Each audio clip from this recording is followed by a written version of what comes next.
please don't try to sue us, because we're just poor country folk.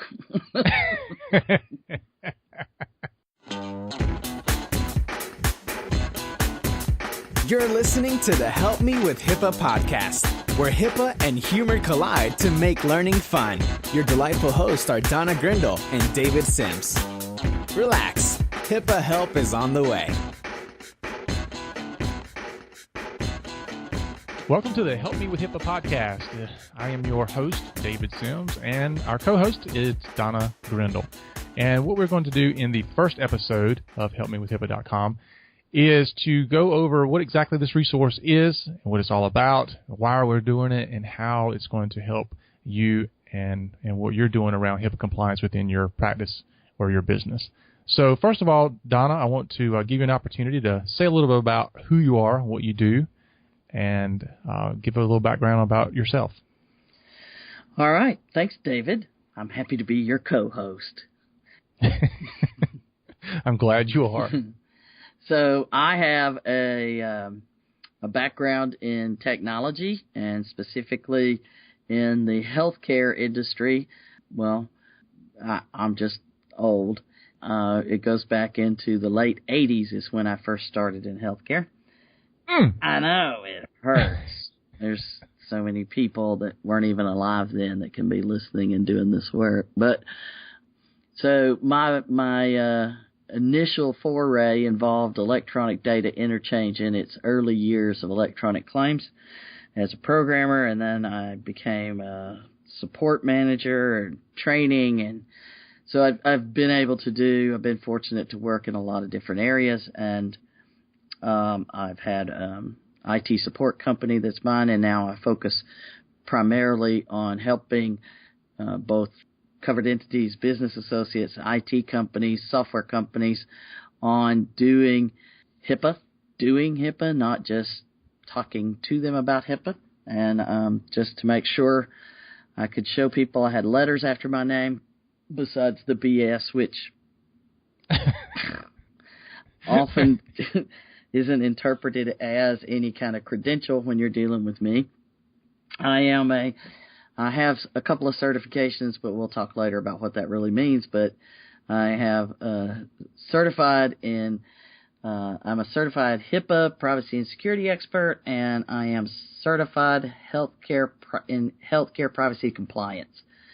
Really, it just means I have some letters after my names that mean I took a test by a couple of different people that said I actually passed.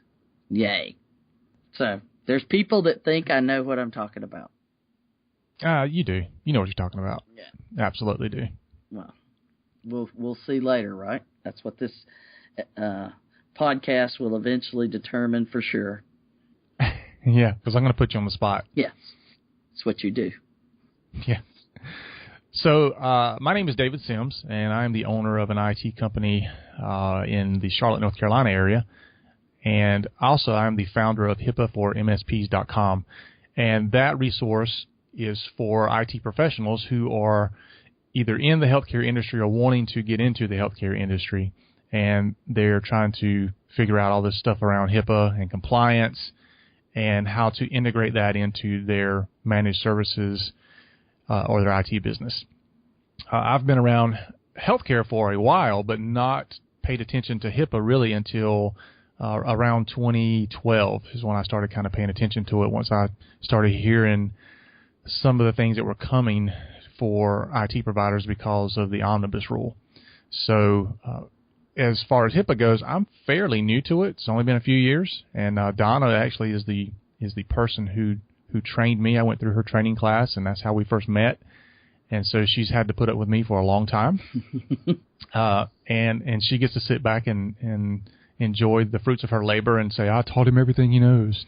I'm so proud. I'm so proud. You do so good.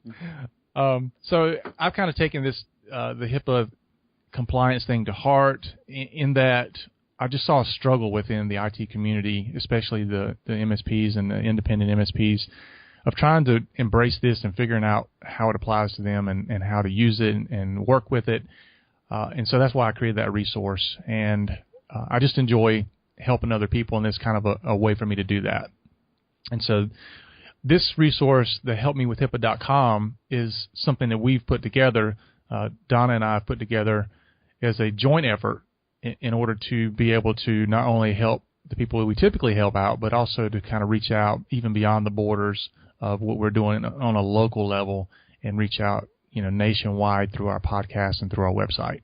So let's talk about how we're going to come at HIPAA, because I think that's very important, that this is not going to be your typical blah, blah, blah, regulation this, boring old HIPAA stuff.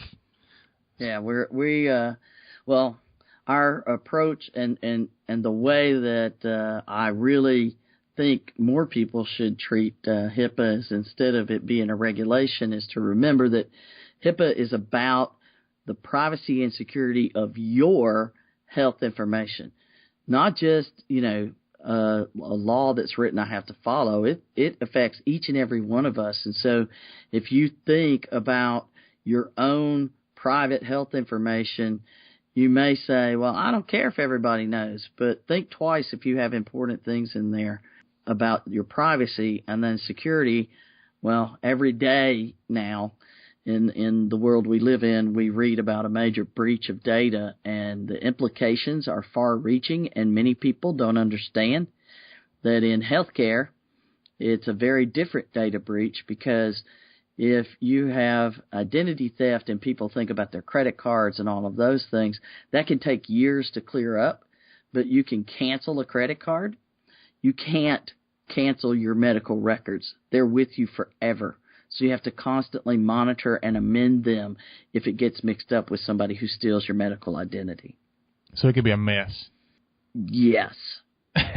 It's like, and if somebody steals, and you said this before actually in a conference that we were in together, that if somebody stole your credit card information, then yes, they can cause you some pains, and it can be a financial mess for you even. But if they get a hold of those medical records and those things change, it could kill you. Yeah, there's a lot of things that you have to keep in mind. If somebody, I often mention to people, there's a lot of different stories about it that are out there. But if I have some sort of a condition, like I actually do have asthma, so I'm releasing on my own my health information. You breached yourself. Somebody somewhere is going to use that against me. But clearly, if you don't know that and you treat me in some manner that affects my ability to breathe because it's not on my medical record, you think that I've already been into some emergency room because somebody else was me, and you find that you have a record and you're great, we already have all this information, let's treat them this way, and it's not really me. And there you go, off the cliff I could go, and it's not fun. They say the Asthma Association says when you can't breathe, nothing else matters. So I would agree with that. Yeah. I definitely agree with that. And it is a panic situation. But having incorrect data is a lifelong problem. Once it happens and your medical information is mixed up with somebody else's, it's virtually impossible in the world that we have now to get them separated, and we're headed towards a more interconnected environment of your health information. So these health information exchanges and such is going to just make it more interconnected and allow more opportunity for your medical records to get mixed up. So it's a big reason to worry about your privacy and security. So let's talk about the site, or not the site, but well, the site and the show. Who is it for? If somebody's listening and they've made it this far through the podcast one and they're going, well, I'm still not sure if this is a podcast that's put together for me. So who would it be intended for? Well, our intent, as we've discussed, is that this is going to be directed to the people that are responsible for HIPAA itself, or they need to learn more of the real details about doing the work of HIPAA, not just what an employee in the hospital gets trained on, so that it's about those people having a free resource available to them that's targeting topics they should be thinking about in their compliance activity. Okay.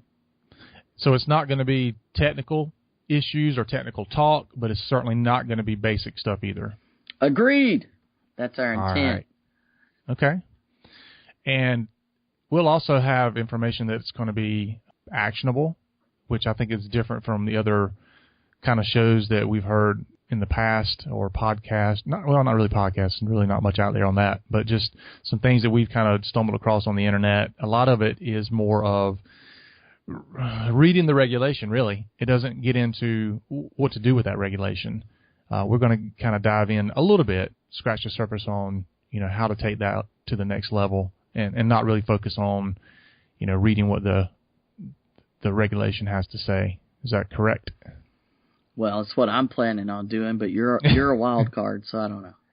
I am, and you'll figure that out pretty quick. So, if you have any questions and you have any comments, or if there's topics you want us to cover, then feel free to go to our website, and you will be able to contact us there. And the website is helpmewithhipaa.com. So feel free to go there anytime and send us a question, comment, suggestion, topic you'd like to have covered. We'll also have a little widget there on the page. It's a speak pipe widget, and you can actually click on that and even leave a verbal message. You can talk into your microphone and leave a message, and we may host your question on one of our shows in the future and answer that question. So before we move to the next section, I'm going to let Donna give our disclaimers. Yeah, well, every episode is going to have to remind you that we are not attorneys, and we are not offering binding legal advice, and there is no certification authority that can say that if you do certain things, we tell you, you will be considered compliant. Only OCR and HHS can come into your facility, review everything, and say, okay, well, you're doing this right and you're not doing this right, and so we're going to just tell you some things to update. OCR will tell you themselves that they will not give you specific compliance advice. They will give you the guidance that they have published or that they believe applies to any question that you have. So we cannot tell you that you will be compliant by doing things, and please don't try to sue us, because we're just poor country folk. For that matter, nobody can tell you that you're compliant. That's probably another thing you should know if you're listening to anybody else. They're in the same boat. They can't tell you that either. They can't guarantee you compliance, only the OCR and HHS. I know, it scares me when you see guaranteed HIPAA compliance. Yeah, I'm sure we'll talk about that in another episode. So if you, another thing we need to tell you too is that as you're listening to these podcasts, especially if you're driving, don't try to take notes. It's okay. We have show notes on the website. So each individual podcast will have their own show notes there on the site. You can also go back to the website anytime. We'll have a glossary of terms that we're going to have on the site. So we'll talk about what is HIPAA, what is high tech, what does CE mean, BA mean, all these acronyms that you'll hear. Those will be on the site. So we won't necessarily stop during each podcasting episode and tell you what those are, but just know that either within the show notes of that site or within the site itself, there will be a glossary of terms that you can refer back to so that you understand what some of these things are and what they mean. So we'll do everything we can to help you out. And they'll links to information we may be discussing or documents that we tell you exist. We'll also have links to that on the page. Absolutely. So like today, we talked about both of our individual companies and what we're doing. So links to those will be in today's show notes. Right. Cardin Compliance and HIPAA for MSPs.com. Absolutely. And all right. And Find Healthcare IT. Find Healthcare IT. With findhealthcareIT.com, that's a resource is really new. So it's just getting off the ground. It will be a resource for the covered entities and business associates who are looking for healthcare IT professionals or IT professionals who understand and deal with HIPAA. It'll help you find those. There'll be a resource that you can go in and look at your geographical area, and it'll tell you who those people are. Of course, based on who becomes a member within that. So that'd be a good resource for you. If you don't already have an IT company that's HIPAA compliant, you're looking for one, then check there first. If there's still nobody there, then contact us through that, and that's a resource that I'm running. Contact me through that, and we'll see if we can find somebody for you. And it's important to note that you can't just pay and get listed on there like the Yellow Pages. We're actually doing some vetting to make sure they actually understand HIPAA. So. Yeah, it's basically, if you get to the site, you'll see it, but it's going to be part of your due diligence, not your due diligence as a whole, but part of it. So, like I said, anything that we can do to help you out. All right. So that'll do it for this first episode, and now you know who we are, what we're doing, why we're doing it, and later on you'll find out how crazy we are. So I appreciate you listening, and see you in the next episode. You've been listening to the Help Me with HIPAA podcast, hosted by Donna Grindle and David Sims. The show created to help you with HIPAA. For more information or to ask us a question, visit our website at helpmewithhipaa.com. Neither Donna Grindle or David Sims are attorneys, and they do not offer binding legal advice concerning regulatory compliance. The information in this podcast should not be relied upon or construed as legal advice in any way. Consult your attorney for legal advice concerning compliance with HIPAA regulations.